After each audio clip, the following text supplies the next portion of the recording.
The courtroom was dead silent. Judge Frank Caprio had seen thousands of cases, but what he was about to discover would make him stop mid-sentence and call for immediate backup. The man sitting in the defendant's chair wasn't who he claimed to be, and the FBI had been hunting him for 15 years. The morning sun streamed through the tall windows of courtroom 6A, casting long shadows across the polished wooden benches. Judge Frank Caprio adjusted his reading glasses and glanced at the docket. It was shaping up to be another routine Tuesday. Parking violations, minor traffic infractions, the usual parade of everyday people with everyday problems. Next case, Judge Caprio announced, his warm Italian-American accent filling the room. The state of Rhode Island versus... He paused, consulting his papers. Robert Johnson, parking violation, downtown Providence. The bailiff called out, "Robert Johnson to the defendant's table." From the back of the courtroom, a man in his late 50s shuffled forward.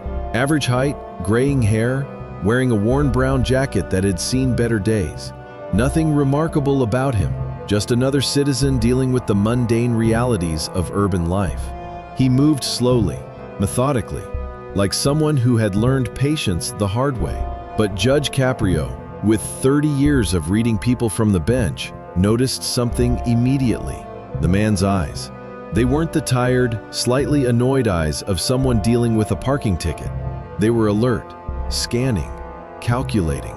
The eyes of someone who had learned to always know where the exits were. "Good morning, Mr. Johnson," Judge Caprio said warmly, leaning forward slightly. "I see you're here about a parking violation on Federal Hill. Before we begin, I need you to state your full name for the record." The man cleared his throat. Robert Johnson, Your Honor." There it was again, that barely perceptible hesitation. Judge Caprio had heard thousands of people state their names in this courtroom, and something felt off. The man said Robert Johnson like he was remembering lines from a play he hadn't rehearsed in years. "Mr. Johnson," Judge Caprio continued, "the citation shows you were parked in a handicapped space without a proper permit. How do you plead?" "Guilty, Your Honor. I made a mistake. I'm willing to pay the fine." Too eager. Judge Caprio's instincts, honed by decades of separating truth from fiction, began to tingle. Most people fought parking tickets, especially $50 ones. They explained, they argued, they pleaded for mercy. They didn't just accept guilt this quickly. "Mr. Johnson, before I accept your plea, I need to verify your identification.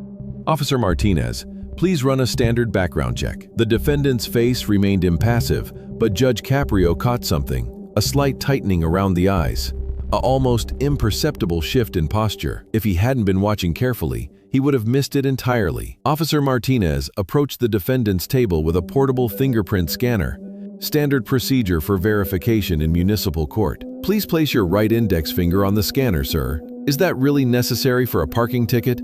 the man asked, his voice carrying just the slightest edge. "Standard procedure, Mr. Johnson," Judge Caprio replied, but his attention was now completely focused. In all his years on the bench, people only questioned routine identification procedures when they had something to hide. The man placed his finger on the scanner. The device hummed for a moment, processing. Then it beeped. Once, twice, 3 times. Officer Martinez frowned at the display. "Your Honor, we're getting an anomalous reading. The system is showing..." She paused, squinting at the screen, then looked up with confusion. "Sir, please try again. There seems to be some kind of error." Judge Caprio leaned forward. "What kind of error, Officer Martinez?" "Well, Your Honor, the system is indicating that this fingerprint belongs to someone named Daniel Morrison. But that can't be right. Daniel Morrison is..." She stopped mid-sentence, her face going pale. Judge Caprio saw her hand move instinctively toward her radio. "Officer Martinez, please complete your statement." "Your Honor, Daniel Morrison has been on the FBI's most wanted list for over 15 years. He's wanted for..." She looked at the defendant, then back at the judge. "Multiple charges including armed robbery, kidnapping, and homicide." The courtroom, which had been filled with the quiet murmur of routine business, fell into absolute silence. Even the court reporter stopped typing, her fingers frozen above the keys. Judge Caprio felt his pulse quicken, but his voice remained steady. "Mr. Johnson, would you care to explain this discrepancy?" The man who called himself Robert Johnson sat perfectly still for a moment. Then, slowly, he raised his head and looked directly at Judge Caprio. When he spoke, his voice was different, clearer, more confident, stripped of the hesitant deference he'd shown moments before. "Your Honor," he said, "I suppose the charade is over." Judge Caprio's hand moved to his emergency button, but he didn't press it yet. "Officer Martinez, please call for backup immediately, but do it quietly. Sir, I need you to remain in your seat and keep your hands visible." "I'm not going to run, Judge," the man said with a slight smile. "If I wanted to run, I wouldn't have come to court over a parking ticket."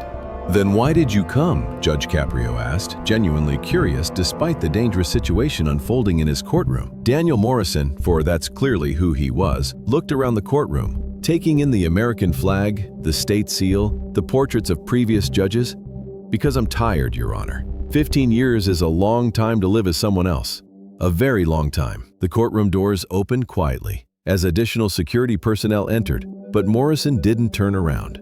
He kept his eyes fixed on Judge Caprio. "Do you know what it's like," Morrison continued, "to spend 15 years never using your real name, never forming real relationships because you're always afraid someone will figure out who you really are, never being able to visit your mother's grave because the FBI might be watching?" Judge Caprio found himself in uncharted territory. In 3 decades on the bench, he had developed a reputation for compassion, for seeing the humanity in every person who appeared before him. But this was different. This was a man wanted for violent crimes, someone who had evaded justice for over a decade. "Mr. Morrison," Judge Caprio said carefully, "you understand that I understand completely, Your Honor. I know what happens next. The cuffs, the cameras, the perp walk. I've been watching it in my mind for 15 years. Officer Martinez spoke quietly into her radio. "We need FBI notification. Yes, we have Daniel Morrison in custody. Providence Municipal Court, Courtroom 6A. Morrison chuckled, but there was no humor in it. "You know what's funny, Judge? I've been living 3 blocks from here for the past 2 years. I walk by this courthouse every day on my way to work. Every single day I thought about just walking in and turning myself in, but I could never quite do it. Until I got that stupid parking ticket." "What changed?" Judge Caprio asked. Morrison was quiet for a long moment. "My daughter found me, Judge. After all these years, she tracked me down. She's getting married next month, and she wants her father to walk her down the aisle. But she wants her real father, not Robert Johnson. She wants Daniel Morrison, even knowing what that means." The weight of this revelation settled over the courtroom. Here was a man who had committed serious crimes, who had spent 15 years running from justice, but who was also a father longing to be present for his daughter's wedding. "Your daughter knows who you are?" Judge Caprio asked gently. "She knows everything, Your Honor. She knows what I did, she knows why I ran, and she knows that turning myself in means I'll probably spend the rest of my life in prison. But she said something to me that I can't stop thinking about." "What did she say?" Morrison's voice cracked slightly. "She said, 'Dad, I'd rather have one honest day with you than a lifetime of lies.' That's when I knew I couldn't keep running." Judge Caprio felt the familiar tug at his heart that had made him famous for his compassionate rulings. But this wasn't a case of someone who couldn't pay a fine or who made an honest mistake. This was a fugitive from justice. The courtroom doors opened again, and 2 FBI agents entered. They moved with the confident efficiency of professionals who had done this many times before. Agent Sarah Chen, the lead investigator on the Morrison case, approached the bench. "Your Honor, we're here to take custody of Daniel Morrison. We've been looking for him for a very long time." Morrison stood up slowly, placing his hands behind his back. "I won't resist, Agent Chen. I know who you are. I've been following my own case in the news for 15 years. Agent Chen looked surprised. "You know my name? I know all the agents who've worked my case. Agent Phillips retired 3 years ago. Agent Rodriguez was transferred to the Seattle office. You've been the lead for about 4 years now." Morrison turned to Judge Caprio. "Your Honor, before they take me away, could I ask you something?" "Of course. In all your years on this bench, have you ever seen someone turn themselves in like this?" Judge Caprio considered the question carefully. "No, Mr. Morrison, I haven't. But I've seen people do remarkable things when they finally decide to stop running from the truth." Agent Chen stepped forward with handcuffs, but Judge Caprio held up his hand. "Agent Chen, if I may ask, What exactly is Mr. Morrison wanted for? I'd like to understand the full scope of what we're dealing with here. Agent Chen consulted her file. Your Honor, Mr. Morrison is wanted in connection with an armed robbery in Boston 15 years ago. During the robbery, a security guard was shot and killed. Morrison and 2 accomplices fled the scene. The other 2 were caught within a week, but Morrison disappeared. The courtroom was silent as this information sank in. A man was dead because of Daniel Morrison's actions. This wasn't just about a father wanting to see his daughter get married. This was about justice for a victim who would never see his own family again. Morrison's shoulders sagged. His name was Thomas Bradley. He had 3 kids and a wife. I think about him every day, Your Honor. Every single day for 15 years.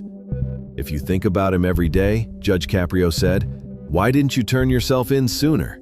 Because I was a coward, Morrison replied simply. I was 25 years old, scared out of my mind, and I ran. I told myself I'd turn myself in eventually. But days became weeks, weeks became months, and before I knew it, 15 years had gone by. Agent Chen stepped forward again. Your Honor, we really need to take him into custody now. There are procedures we need to follow.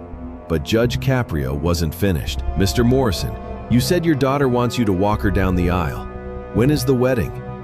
3 weeks from Saturday, Your Honor. Judge Caprio looked at Agent Chen. Agent Chen, what's the procedure for someone who voluntarily surrenders after this much time? Well, Your Honor, he'll be processed, arraigned, and held pending trial. Given the serious nature of the charges and his history as a fugitive, it's unlikely he'd be granted bail. Morrison nodded. I understand, Your Honor. I knew what this meant when I decided to stop running. Judge Caprio found himself in an impossible position. On one hand, he was looking at a man who had voluntarily ended 15 years of fugitive life, who showed genuine remorse, and who wanted to be present for his daughter's wedding. On the other hand, a man was dead because of Morrison's actions, and justice demanded accountability. Mr. Morrison, Judge Caprio said finally, I want you to understand something. What you've done today, turning yourself in, that took courage. Real courage. But courage doesn't erase the past. I know that, Your Honor. However, Judge Caprio continued, I also believe in redemption. I believe people can change. The question is, what have you done with these 15 years? Who have you become as Robert Johnson? Morrison thought for a moment. I've worked as a carpenter, Your Honor. I've built homes, schools, a church. I've never been in trouble with the law. Well, except for that parking ticket that brought me here. I've tried to live a good life, even if it was built on a lie. Agent Chen looked impatient. Your Honor, with all due respect, this is a federal fugitive. I understand, Agent Chen, but this is still my courtroom, and I want to make sure we handle this properly. Judge Caprio turned back to Morrison. Mr. Morrison, I'm going to ask you a question, and I want you to think very carefully before you answer. If you could go back 15 years, knowing what you know now, what would you do differently? Morrison didn't hesitate. I would have stayed, Your Honor. I would have faced the consequences. A security guard died because of what I did, and his family deserved justice. They still deserve justice. Running away didn't bring him back. It just prolonged everyone's pain, including your own, especially my own, Your Honor. These 15 years haven't been freedom. They've been a prison of my own making. Judge Caprio nodded slowly. Agent Chen, I'm going to release Mr. Morrison into federal custody, but I want to make a request. Given that he voluntarily surrendered, given his apparent rehabilitation, and given the unique circumstances of his surrender, I would ask that you consider the possibility of allowing him to attend his daughter's wedding under heavy guard. Agent Chen looked surprised. Your Honor, that's not typically how these things work. I understand. But sometimes, Agent Chen, justice isn't just about punishment. Sometimes it's about acknowledging when someone has genuinely changed and allowing them to take responsibility in a way that honors both the victim and the possibility of redemption.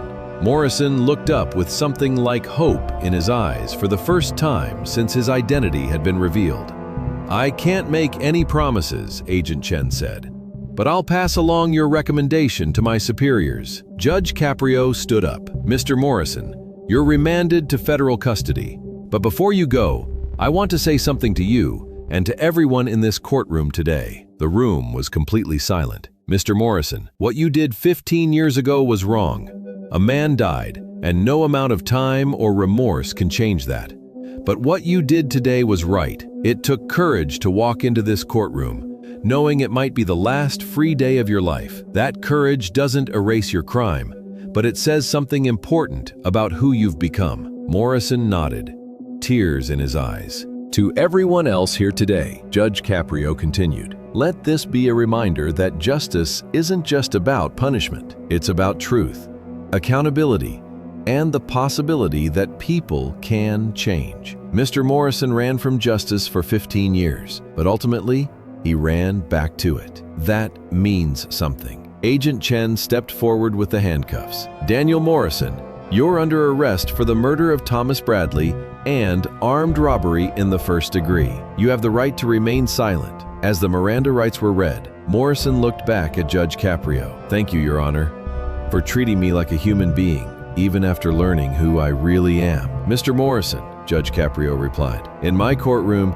everyone deserves to be treated with dignity, even when they've made terrible mistakes. As the FBI agents led Daniel Morrison away, the courtroom slowly returned to life. People began to whisper.